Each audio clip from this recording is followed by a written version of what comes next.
suck. Plagiarism on the CSGO workshop. Chat, I am ready. Let's see what 3Clicks has to say.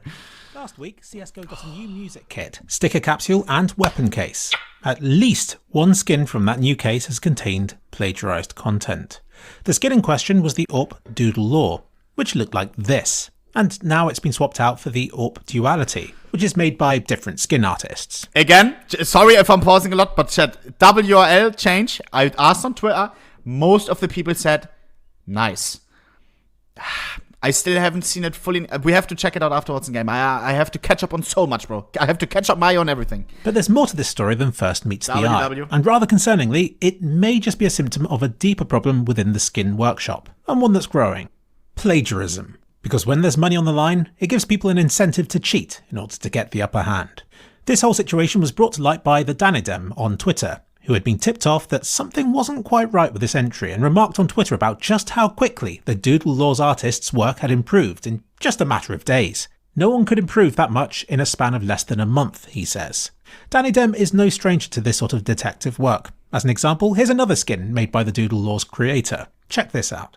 Danidem used to be a moderator for a large online art hub and used to detect many instances of stolen work back then as well. He says, ouch, that is 1-to-1. At this point they're like Sudokus, which he likes to attempt to beat in under 5 minutes. In this case, with great success. As for the Doodle Law, it turns out it contains some artwork originally made by an artist known as Vex, who you might know because he's already got 3 million subscribers on YouTube. Check him out here and don't forget to smash his subscribe button.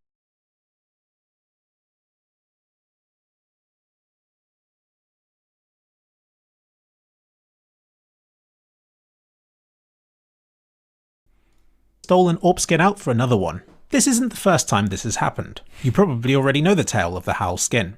This was in the early days of CSGO, and when this artwork was discovered to have been stolen, Valve swapped it with their own very similar looking design. And bro, imagine the Howl still looked like this. I don't think it would be at the price that it is nowadays. Lots of nostalgia though, but still, I mean, bro, the new design is so much better, so much better. Discontinued production of the Howl by putting it in its own special contraband category, causing the value of any existing Howl skins to skyrocket due to newfound rarity. Understandably, they haven't wanted to do this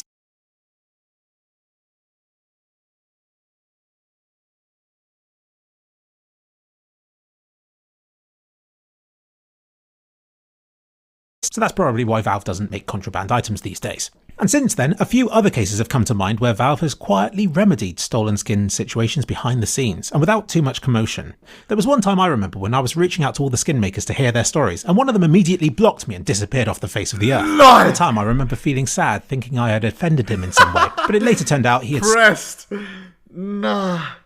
that is so funny. Stolen his work, and I guess thought I had rumbled him and had then come to investigate. Valve swapping the plagiarized skin out for a new one sounds like an easy solution, but it isn't without its own problems. For instance, what if some owners of the Doodle Law preferred that design better, and don't like the new design it's been swapped out for, which they now find in their inventory even though they had no say in the matter? Don't get me wrong, the Duality is an awesome skin, but I'm talking about it's even worse for people that did invest money and applied it onto the gun. We have that every single time when a skin gets changed. We had it before with I think it was the Team Spirit sticker, right? The Team sticker. The glitter version used to be, I think it was black, and then the color got changed to white. They just changed the color completely after the sticker had been released for quite a while. AKA people already crafted, mostly on white skins to color match, and then all of a sudden all those crafts now just don't work anymore, you know? And same with the AWP Doodle Law, which is now, of course, the AWP Duality. On CSGO Float, it still shows as the Doodle Law. And now we have people, of course, as well with some crafts that they maybe don't like anymore as much as they used to. Like this one, for example, may have been a better fit on the AWP Doodle Law. Not so much on the AWP Duality. And there's even worse examples. Personal tastes here. Because real artists can give you real, valid reasons for why you shouldn't prefer the Doodle Law to the Duality. They can point out that, since it was plagiarized by someone who can't draw, that the result is inconsistent in quality or in style. Or they can say how the new Duality skin is objectively better in these regards, thanks to the skilled artists who worked on it. But all this won't stop some people from still preferring the doodle lore. Chat, the doodle lore. If you compare them here one by one, it looks so much nicer, so much cooler. The dragon, like, I love when there's animals on there as well. This is just like a worm god. It's worm god vibes. I don't know. I don't like it as much.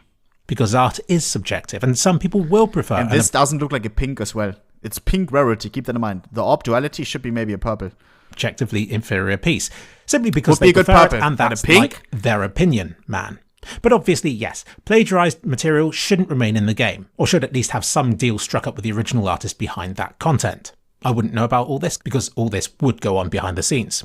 An interesting problem that could occur from swapping skins out is the issue of float values. Float values determine how much wear the skins can have. The doodle lore could range between 0 and 0.8, whereas the dualities only ranges between 0 and 0. Chat, Valve changed the doodle lore to the orb duality. On the doodle lore, there's a float cap of 0 till 0.8, aka you can get a float of 0.75, for example. On the orb duality, that is not possible. Why? Because it's float capped at 0.7, which means now there are some skins that have been unboxed prior to the change with one of those now impossible floats, right? Because now you can only unbox the doodle lore. Now you can only unbox the duality. But none of these floats are now possible anymore. I think Valve already got notified about this. And they said, interesting. Thank you for letting us know. Will they intervene? I don't know. The obvious fix would be if they just change the orb duality float cap to 0.8, aka same as duality. Same as doodle lore. But maybe they leave those skins just, in that rare position of them always being the number one unobtainable floats. Would be very, very cool. We have seen things where Valve did fuck up on a case release, for example. We once said, do you remember, chat? This was absolutely insane. The new operation came out, and you could get the Desert Hydra in... Wait, how was it? I think you could get the Desert Hydra in Stat Trek. Even though it's a collection skin, it can come in souvenir from the souvenir packages, and it can come from the collection. Buying it with a star, it can come in normal, but not in Stat Trek. And people actually unboxed Stat Trek versions. They then rolled that back. Yeah, so they put all the Stat Trek ones, made them normal again. Very sad. I remember we talked to a Brazilian guy who unboxed a Stat Trek one, and he was so excited that he just hit the jackpot. He unboxed a Stat Trek Factory New Orb Desert Hydra, and then later on it got fixed, it got changed, and of course, it was just a normal Desert Hydra at that point. 7. So it means that of the pre-existing skins that were transformed into dualities, there could be some with float values more than 0.7, which are now impossible to obtain from new unboxings. This could mean that pre-update dualities could become a rare and incredibly valuable commodity for skin collectors. Though, sorry to spoil your fun, but Valve seems aware of this, so don't expect it to remain a thing for too Saw this, we look into it. long. And I guess the last concern that Valve might have is that the plagiarizer, from before the time they were caught, had access to sensitive information about the case sales, and now they've been caught and have nothing to lose. What might they do with that information? Valve has guidelines for skin makers to follow. These are all featured in Valve's style guide, and it advises against weapon skins using large portions of solid colours, the usage of full black, or of oversaturated skin designs, due to the unnatural way that these things interact with CSGO's environments. These are not steadfast rules, merely guidelines which can be broken should the artist deem it beneficial for their designs to do so. A skin maker told me that recently Valve has been picking increasing numbers of skins which do violate these guidelines, speculating that maybe they've changed the person who is picking the skins to feature in the game. Of course, all this is speculation, but I do love speculation, and I suspect it drives the skin makers when it comes to planning what they'll make next. We did see a change, I think, in the type of designs that they accept. The M4A4, for example, as he said, like black things. Do you remember when the M4A4, we reacted to it for the first time? And I was like, wow, the magazine is full black. That is so interesting. That is so different to what we're used to see, especially on a red M4A4. But skin makers aren't just given guidelines. There are also rules which skin makers must follow. What is that? I'll link to this page in the description. But as an example of what it contains, here's one of the FAQs. Question: I made a cool sticker or weapon skin using a picture I found on the internet. Answer: firstly, that's not a question. It's just copyright infringement. Even if you traced it, changed the colours, or don't think anyone can tell, you don't own it and we can't ship it. It'll get removed and you might get a workshop community ban. Just don't do this. Blah blah blah blah blah. Please make your own art from scratch. The AWP wasn't the only skin in the new case to have its origins questioned. The M4A4 Tamaku is part of a collection of skins where several share similarities with pre-existing artwork. It's not for me to judge, but here is the evidence that has been put forward, showing the skin's designs against pre-existing artwork found online. Even the accepted M4A4 skin has come under fire, with the woman's hair bearing a striking resemblance to an image found online from 2016. The skin's maker has remained adamant that his skin designs are 100% his own original works. 3 clicks legend for blurring it out and everything. Has provided sketches to try and prove this, and says that yes, he is sure it is similar, but because there are stupid people that will harass like for no reason, you know, it's just dumb as fuck. And if you go around harassing everybody, bro, you're just a dumb fuck. 100% the same. And as of making this video, unlike the AWP, the M4A4 remains in the collection, and the battle over what constitutes original work and what is deemed plagiarism continues. Yeah. There could be more instances of it happening with other skins featured in CSGO, and some skin makers have expressed their concerns to me that it's sending the wrong message for Valve to wait for DMCAs to be issued from the original artists before taking down suspect content. It might be sending the message that plagiarism is okay, so long as you're not caught, or in this case. True. Also, on that note, the AWP Doodle designer as well already had one skin accepted, which is the Mac 10, the monkey one. What is it called? Monkey Flash? Mac 10 Monkey Flash. This is from the same guy who got the AWP Doodle in the game, and there's as well already people found out similarities between the backdrop with the leaves and everything. A very, very close similarity. I can't pull up the tweet right now. I don't know where it is. But he has been called out on this one as well. The skin that he has already in the game. So a whole another debacle with that skin that's already in the game. It's DMCA'd by the artists who originally made the works. Vex, the artist behind the original artwork on the AWP, who did DMCA the AWP that was using his design, has now expressed his interest in becoming more directly involved with CSGO's weapon skin designs. Besides, his work has already proven itself to be good enough to get featured in the game. He might as well benefit from it. And if you're an artist and think that your work is being plagiarized by a skin that's already in CSGO, and you don't know what you can do about it, then check out this video's description for a link to Valve's DMCA page, which is where you should go to submit your own report. Half of the skins in the new Inferno and Nuke collection interview with the skin makers. Wait, I kind of want to see this. Are made by Valve. The other half by 3 lucky community members who kindly spoke with me about their designs. Who is it? I didn't want Valve to feel left out, so I offered to interview them as well, but they politely didn't. These collections have been in development since last year, so it's not like a last-minute addition or anything like that. There was a lot of back and forth between the skin makers and Valve, and plans, designs and colours changed numerous times during this period. Cozier worked on 5 of the skins from the Inferno collection, while Nuke contains 2 from Millennia and 12 from Chemical Aliyah. I assume Valve must have liked Cozier's roll cage for mass design, firstly because they picked it back then, and second because they wanted him to make more with a similar rally and old car theme. More specifically, they gave him the task of creating skins with a retro Italian racing style. Believe it or not, Cozier isn't a big fan of motor. This is the one. So I was curious about the creator of the CSGO Doodle since he has already one skin accepted to the game. And I would not have expected this from someone like him. Had a look at the background pattern for the Monkey Flash Mac 10. Took me 1 minute to find this inspiration. I mean, you be the judge. It's not like the T-Rex changed the colors. It is exactly... I mean, I don't know, man. I don't know, bro. And then probably there's another reference for the monkeys. Like, I mean, apparently everything seems like one-to-one inspired or fucking copied. From that guy. But his mind immediately went to the Lancia, and not the Lancia, as Jeremy Clarkson pronounces it.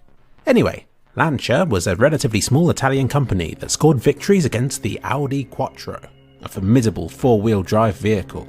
If any of you have watched Season 2 of the Grand Tour, you may have seen the episode where Jeremy Clarkson talks about the rivalry between the two companies, and the underhand tactics they used to get the upper hand in rallies. It was my favourite bit of the series, and I totally understand Cozier. Wasn't there some drama between Elon Musk and those guys? I remember, bro. Didn't they like trash the Tesla and like fake stuff?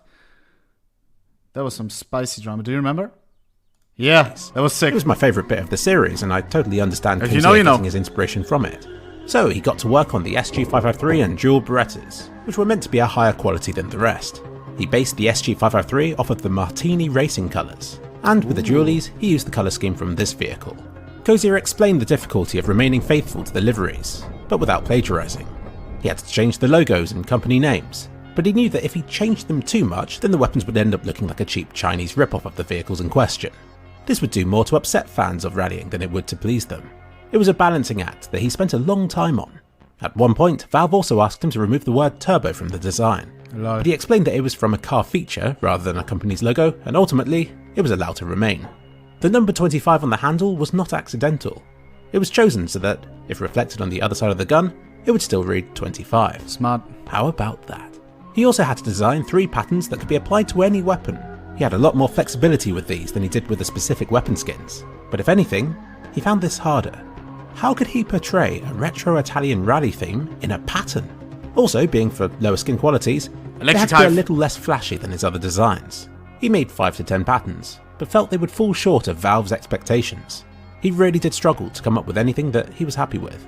It was a month or so before he got back to Valve, during which time he feared he might have been too late. I hate the check engine. May have been asked to create skins instead. He apologetically wrote back to them, sorry that he didn't feel he had done the task asked of him. This was the first time in his life that he had failed to think of a design. He was met with silence, and his concerns grew. Later, he proposed that he created a skin instead of a pattern. And Valve said that was a good idea. He had to create a Mac 10, P250 and SSG08 design. He started with the Mac 10, which he sent off to Valve. All they asked him to do was to change the sticker to an Inferno logo. He then made the others as well. You'll notice a checkered pattern on these. This is a reference to the glove skin, Driver Gloves, which he thinks would go nicely in conjunction with these weapons. He'd like to thank Valve and Daniel Boutwell for this opportunity and for taking the time to reply even at unusual times outside of work hours. He hopes the guys at Valve aren't disappointed in him for not being able to think up the patterns. His thinking was that the patterns would be applied to the rest of the skins in the collection, and so his failure to think them up burdened Valve with extra work. Having seen the collection, he's kind of pleased that the MP7 Fade and Bison Candy Apple were featured, as he likes those styles. Over in the Nuke collection, Millennia was given quite a bit of freedom to decide what to do. Has there ever been like a guy from Valve from working on CSGO interviewed or something? Bro, I want to talk. Oh man, I would die to have to just ask some questions, man, to the guy that fucking picks the skins or something. They're so secretive though, so secretive. We should write an email, bro. We should write an email. Emails if you don't ask, you didn't shoot your shot. You know, you can't hit a shot that you don't shoot. The M4A1S and Tech 9. They're not he allowed. Talked with Valve about doing Bond-style gadgets filled with buttons and features. In a bit of a coincidence, Gaben, are you watching right now? He also turned to cars for inspiration, looking through the older Bond movies as he liked that era's style of CRTs and monochrome LCDs. This went through quite a bit of back and forth between him and Valve. He found the experience a positive one, saying that the feedback and suggestions helped a lot. He learned from this experience that you shouldn't draw stuff on a weapon that should be dynamic, such as ammo counters. At one point his M4 featured a radar gadget, which he removed for that precise reason and because it alluded to being a gameplay device of sorts. Knowing that these skins would make it into the game, he concentrated his time on these and made them extra special. He said additional effort was easy to justify when he knew that they bro, this skin still it's on my mind till this day, bro. One of the coolest lenticular crafts. If you weren't there look how many already got crafted. 67. We talked about the skin once the sticker capsule came out. Chat. It is so fucking crazy. I love this craft so much. I think this one as well, though, no? What was it? L? Okay, this chat is tripping on a stack. The guy who donated earlier today, who said, I love watching your stream on Zaza. Same with all of you guys, no? Jesus. Not that he knew what these skins would be for. The fuck? He assumed it would be for an operation or something. By chance, he investigated the control panels on Nuke for inspiration, before even knowing that it was for a Nuke collection. You can see Nuke's influence on the M4 in particular. The suppressor on this weapon was borrowed from his Triton. It's perfect, bro! Control panel as well! It's named Control Panel. Control Panel. The guy has 1, 2, 3, 4, 5, 6, 7, 9 or 8 monitors, bro, and he's controlling he's on a panel, control panel. It's so perfect. It's so annoying, bro, I swear to God. He said that it fit the style, so why reinvent the wheel? Chemical Aliyah worked. Did I inspect Battlescard? That's probably the reason why you say L. Watch. After this, I stop with it. If you now say L again, it's just, it makes no sense. You're just trying to piss me off. Factory new. Boom. Zack, zack, zack.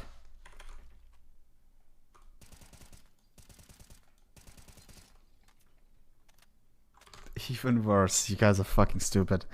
Holy shit. On the patterns for the Nuke collection.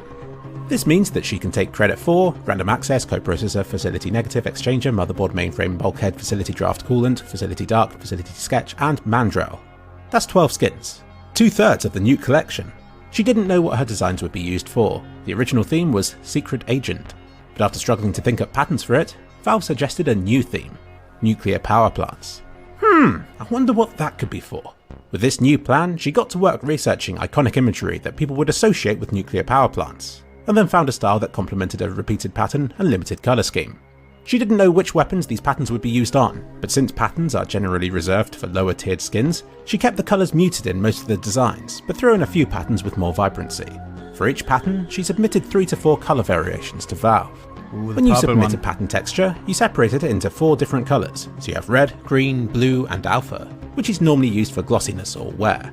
This is when Valve took over, deciding which skins should be used on which weapons, and even what colour the pattern should be, which in some cases was different from the designs originally submitted. You can view the collections in their entirety in the videos that I've already released, where I briefly talk about each of the designs. Thank you to Cozier, Millennia and Chemical Aliyah for taking the time to talk to me. And Valve? For being cool with it. How do you even figure out who is the guy behind all this, bro? Oh, imagine talking to one of the people, man. I would have so many questions.